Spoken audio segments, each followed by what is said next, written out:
Congressman Michael Cloud yesterday pressed Dr. Fauci on the effectiveness of COVID-19 vaccines. This at a heated congressional hearing. But first, we're going to get his thoughts on President Biden's latest border actions. Congressman Michael Cloud, thank you so much for joining. Sure, good to be here. Thanks for inviting me. Great to have you back, Congressman. The president today appears to now be taking executive action on the southern border. It looks like he wants to close the border to asylum seekers after 2,500 have crossed illegally. What do you make of this action? Yeah, this is like his long list of border policies. These are the kind of policies to where if you ask the cartels to write our border policy, this is the kind of stuff that they come up with. This just creates a marketing avenue for the cartels. They're able to continue to sell their wares and services to the people that are trying to come into the United States illegally.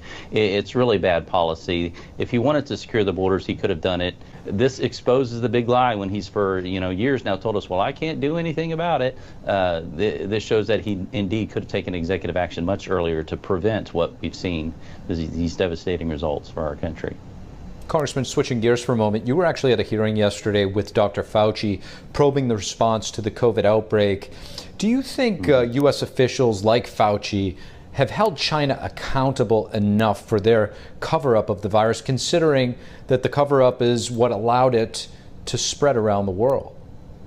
And not at all. Dasick was before our committee a couple weeks prior, and specifically asked him, you can say to what you did or didn't do with what you did or didn't know way back when, but I said, even knowing what you know now, would you continue to fund the Wuhan lab? Would you do anything differently? And he said, no, of course not. And I'm like, this is a lab that we know destroyed data, and at a minimum, at a good science and good practice, that should disqualify any sort of lab. You actually did press Fauci on the effectiveness of the vaccines, which some might say cost many of their livelihoods if they chose not to get it. Let's listen to that back and forth. Exactly. But the durability of its ability to prevent infection was not long. It was measured in months. And they didn't stop you from spreading it either. Early on, it did if it prevented infection. But what became clear that it did not prevent transmission when the ability to prevent infection waned. Were you happy with his response? No, not at all. And the American people see straight through this because they know that they were faced with take the vaccine or lose your job, take the vaccine and promote the vaccine or lose your medical license.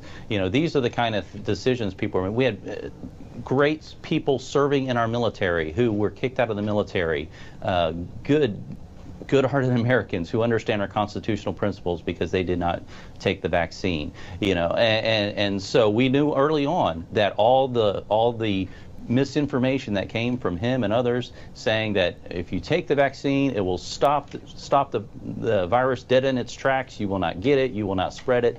That was very early on proven to be not true, yet we did not see any sort of change in the information that was coming or any sort of change in the recommendations. So we saw, if anything, a doubling down on these draconian mandates that were coming from the federal government.